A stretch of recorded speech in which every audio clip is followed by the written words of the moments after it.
ರಾಜ್ಯ ಸರ್ಕಾರ ತನ್ನ ನಿರ್ಧಾರವಾಗಿರುವಂತಹ ಜಾತಿ ಗಣತಿ ಸಮೀಕ್ಷೆಯನ್ನು ಮೊನ್ನೆಯಿಂದ ಆರಂಭ ಮಾಡಿಯೇ ಬಿಟ್ಟಿದೆ.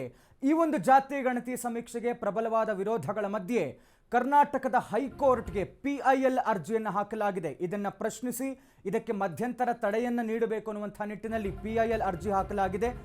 ಇವತ್ತು ಅದರ ವಿಚಾರಣೆ ಮುಂದುವರೆದಿದೆ. ಜಾತಿ ಗಣತಿ ಮುಂದುವರಿಯುತ್ತಾ ಅಥವಾ ಬ್ರೇಕ್ ಬೀಳುತ್ತಾ ಅನ್ನುವಂಥ ಕುತೂಹಲ. ಹೈಕೋರ್ಟ್ನಲ್ಲಿ ಇಂದೇ ಸರ್ವೆ ಭವಿಷ್ಯ ನಿರ್ಧಾರ ಆಗಲಿಕ್ಕಿದೆ. ಜಾತಿ ಗಣತಿಯನ್ನು ವಿರೋಧಿಸಿ ಸಲ್ಲಿಸಿದ್ದಂತಹ PIL ಅರ್ಜಿಯ ವಿಚಾರಣೆ ಇವತ್ತು ನಡೀತಾ ಇದೆ. ಮಧ್ಯಂತರ ತಡೆ ಕೋರಿ ಸಲ್ಲಿಸಿದ್ದಂತಹ ಅರ್ಜಿಯ ವಿಚಾರಣೆ ಇಂದು ಮಧ್ಯಾಹ್ನ ನಡೀತಾ ಇದೆ.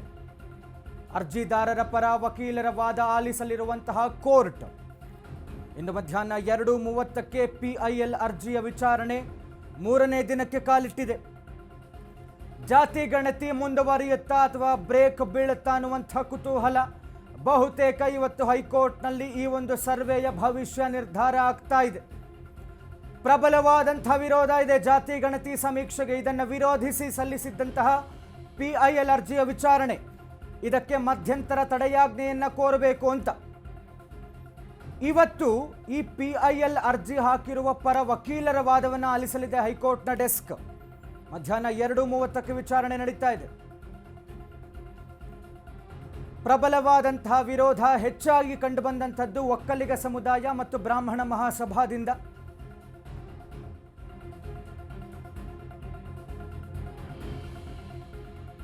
ಸರ್ವೆ ಹೆಸರಿನಲ್ಲಿ ಸರ್ಕಾರ ಜಾತಿ ಗಣತಿ ಮಾಡ್ತಾ ಇದೆ. ಅನೇಕ ಉಪಜಾತಿಗಳನ್ನು ಸೃಷ್ಟಿಸಿ ಗೊಂದಲವನ್ನು ಸೃಷ್ಟಿಸಿದೆ ಸರ್ಕಾರ.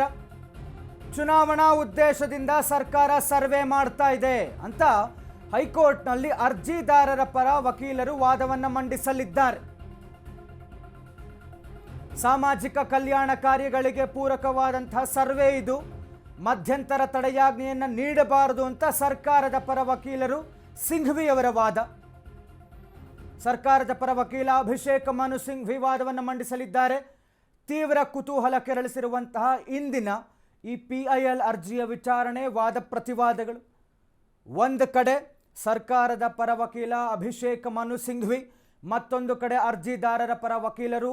ಒಂದು ಕಡೆ ಮನು ಸಿಂಘ್ವಿ ಅವರು ಹೇಳ್ತಾ ಇರುವಂಥದ್ದು ಇದು ಎಲ್ಲ ಸಮುದಾಯದ ಸರ್ವಾಂಗೀಣ ಅಭಿವೃದ್ಧಿಗೆ ಮಾಡ್ತಾ ಇರುವಂತಹ ಸಮೀಕ್ಷೆ, ಇದು ಸಾಮಾಜಿಕ ಮತ್ತು ಶೈಕ್ಷಣಿಕ ಸಮೀಕ್ಷೆ, ಇದಕ್ಕೆ ತಡೆಯಾಜ್ಞೆ ಕೊಡಬಾರದು, ಕೊಟ್ಟರೆ ಸಂಪೂರ್ಣವಾಗಿ ಬೇರೆ ಬೇರೆ ಆಯಾಮದಲ್ಲಿ ಇದು ಪರಿಣಾಮ ಬೀರುತ್ತೆ ಅನ್ನುವಂಥದ್ದು ಅವರ ವಾದವಾದರೆ, ಅರ್ಜಿದಾರರ ಪರ ವಕೀಲರು ಹೇಳ್ತಾ ಇರುವಂಥದ್ದು ಇದು ಸರ್ಕಾರ ಚುನಾವಣೆಗೋಸ್ಕರ ಜಾತಿಯ ಲೆಕ್ಕಾಚಾರಕ್ಕೆ ಈ ಒಂದು ಸರ್ವೆಯನ್ನು ಮಾಡ್ತಾ ಇದೆ, ಇದು ನಿಜವಾಗಿಯೂ ಒಂದು ಶೈಕ್ಷಣಿಕ ಅಥವಾ ಆರ್ಥಿಕ ಸಮೀಕ್ಷೆ ಅಲ್ಲ ಅನ್ನುವಂಥದ್ದು ಅವರ ವಾದ. ಹೀಗಾಗಿ ಇದಕ್ಕೆ ತಡೆಯಾಜ್ಞೆಯನ್ನು ತರಬೇಕು ಅಂತ ಕೋರ್ಟ್ ಮುಂದೆ ಮೊರೆ ಹೋಗ್ತಾ ಇರುವಂಥದ್ದು.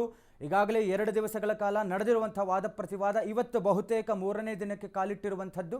ಇವತ್ತಿನ ರಾಜ್ಯ ಸರ್ಕಾರದ ಈ ಒಂದು ಜಾತಿ ಗಣತಿ ನಿಲ್ಲತ್ತಾ, ಬ್ರೇಕ್ ಹಾಕಲಾಗತ್ತಾ, ಏನಾಗುತ್ತೆ ಅನ್ನುವಂಥ ಕುತೂಹಲ ಹೈಕೋರ್ಟ್ ಕೊಡುವಂತಹ ತೀರ್ಪಿನ ಮೇಲೆ ಇರುವಂಥದ್ದು.